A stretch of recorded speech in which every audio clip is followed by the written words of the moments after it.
Hello everyone, good morning.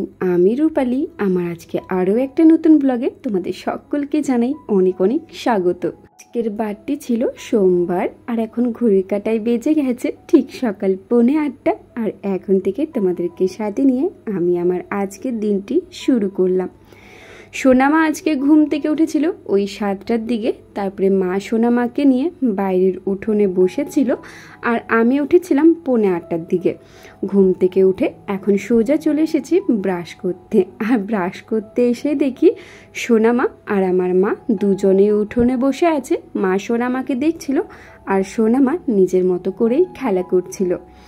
আর ওই যে তোমরা দেখছো খাটে একজন বসে আছে, সে হচ্ছে আমার দিদা। তো এইখানে দেখো 4টে জেনারেশন আছে। সেটা হচ্ছে আমার মায়ের মা, আমার মা, আমি, আর আমি হচ্ছে সোনা মায়ের মা।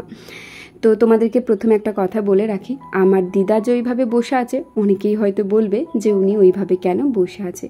আসলে আমার দিদা হচ্ছে মানসিক ভারসাম্য। তো যার কারণে দিদা প্রত্যেক দিন সকালে ঘুম থেকে উঠে, মানে নিজে তো আর উঠতে পারে না, মামিমা আর বৌদি ভাই ঘুম থেকে উঠিয়ে দেয়। তারপরে দিদাকে পরিষ্কার পরিচ্ছন্ন করে উঠোনে বসিয়ে রাখে যতক্ষণ না রোদ আসে। যাই হোক, ওইদিকে আমার ব্রাশ করা হয়ে গেছে। এখন সোজা চলে এসেছি কলপারে। এখন আমি ভালো করে মুখটা ধুয়ে নেব। আমার দেখো ব্রাশ করা হয়ে গেছে, মুখ ধোয়াও হয়ে গেছে। তারপর সোনামায়ের খাবারটা রেডি করে নিয়েছিলাম, আর আজকে দিয়েছিলাম দুধ আর কর্নফ্লেক্স। তো আমার খাবার রেডি হয়ে গেছে। চলো এখন সোনামাকে দুধ কর্নফ্লেক্সটা খাইয়ে দিই। আর এখনো পর্যন্ত কিন্তু আমি চা খাইনি, যেহেতু আমার উঠতে দেরি হয়েছে। তাই ভাবলাম আগে সোনামাকে খাইয়ে দিই, তারপর না হয় আমি খাবো। কালকের ভিডিওতে একজন বোনু কমেন্ট করেছিল, দিদি ভাই তোমাকে দেখে খুব হাসি খুশি মনে হচ্ছে। হ্যাঁ, তুমি ঠিকই দেখেছো, কারণ আমি এতটাই খুশি হয়েছি আজ প্রায় 2 বছর পর মামা বাড়ি এসে। মামা বাড়ি আসতে জানো তো আমি খুবই ভালোবাসতাম, আর এতদিন পর এলাম তার তো কোনো তুলনাই নেই। এতটাই খুশি হয়েছি। ওই যে আগের দিনের ভিডিওতে বলেছিলাম, আগে বছরে আমরা প্রায় 3 থেকে 4 বারের মতো মামা বাড়ি আসতাম। এখন সেটা হয়ে ওঠে না, কারণ বিয়ে হয়ে গেছে। বুঝতেই পারছো, শ্বশুর বাড়ির থেকে শুধুমাত্র বাবার বাড়িই যাওয়া হয়, আর কোথাও সেভাবে যাওয়া হয় না। আর যদিও যেতাম তো তারপর তো সোনামা আসে আমাদের জীবনে, তো সেই 2 বছর তো কোথাও যাওয়া হয়নি। যাই হোক, এরপর তোমরা অবশ্যই আমি যখনই মামা বাড়ি যাই না কেন তোমরা তার ভিডিও দেখতে পাবে। তো এখন দেখো ঘড়ির কাঁটায় প্রায় ওই 10:45-10টার মতো বেজে গেছিল। তো মামিমা বললো যা খাবার খেয়ে নে। তো সকালে তো তোমরা দেখেইছো আমি বেশিরভাগ ক্ষেত্রে মুড়িটাই খাই, রুটি তো খাই না। তবে আজকে সকালে টিফিনে যেহেতু রুটি করেছিল, তাই ভাবলাম রুটিটা খাই। তো এদিকে আমি 2টো রুটি নিয়েছিলাম, সবজি আর একটা মিষ্টি।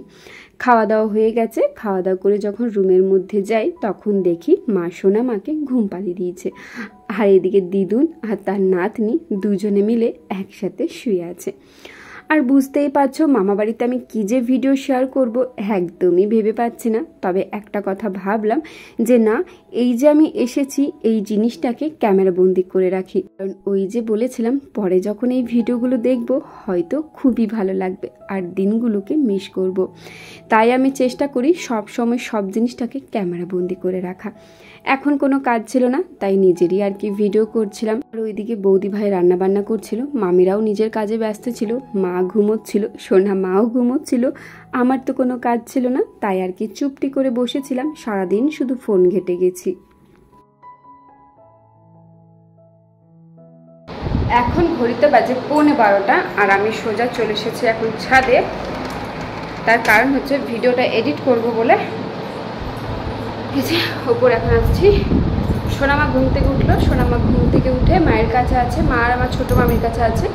সোনামাকে রেখে আমি সোজা এখন ওপরে চলে এসেছি। আমার ভিডিওটা এডিট করব, তারপরে নিচে যাব। তার কারণ হচ্ছে সন্ধ্যেবেলায় আজকে আর ভিডিও এডিট করার সময় পাবো না, কারণ আজকে আরেকটা দাদা ভাই আসবে দেখা করতে। দাদা ভাই, বৌদি আর পুচকি আসবে। তো যার কারণে সন্ধ্যেবেলায় সময় হবে না ভিডিও এডিট করার। তাই ভাবলাম ছাদে গিয়ে ভিডিওটা এডিট করে আসি। তো এখন আর সেভাবে কিছু কাজ নেই। আর মামা বাড়িতে কী বা কাজ দেখাবো, সারাদিন যেমন ধরে আছে সেটাই তোমাদের সাথে শেয়ার করছি, আর আশা করছি তোমাদের বেশ ভালো লাগবে। তো এখন দেখো সোনামায়ের জন্য খাবার নিয়ে নিয়েছিলাম, আর আজকে নিয়েছিলাম ভাত, এদিকে লাউ পোস্ত হয়েছিল, একটু আলু সেদ্ধ নিয়েছিলাম, আর মুসুর ডাল নিয়েছিলাম। আর সোনামাকে কিন্তু আমি এখন আর এইভাবেই খাবার খাওয়াই, ওই ম্যাশ করে আর খাবার খাওয়াচ্ছি না, যেহেতু সোনামা আর ওইভাবে ম্যাশ করা খাবার খেতে একদমই চাইছে না।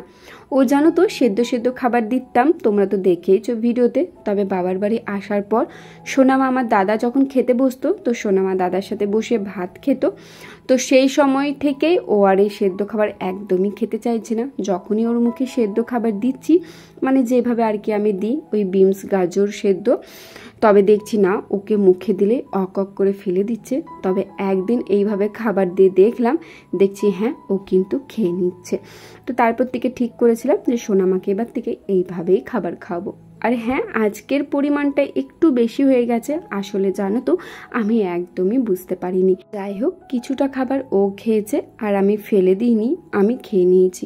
কারণ খাবার ফেলে দিতে জানো তো আমার খুবই খারাপ লাগে। সোনামায়ের যে খাবারগুলো বেঁচে যায় সেগুলো কিন্তু আমি খেয়ে নিই। হ্যাঁ, অনেকেই হয়তো বলবে ওই খাবারগুলো খেতে ভালো লাগে, তবে ভালো না লাগলেও আমি তো মা, সব কিছুই পারি।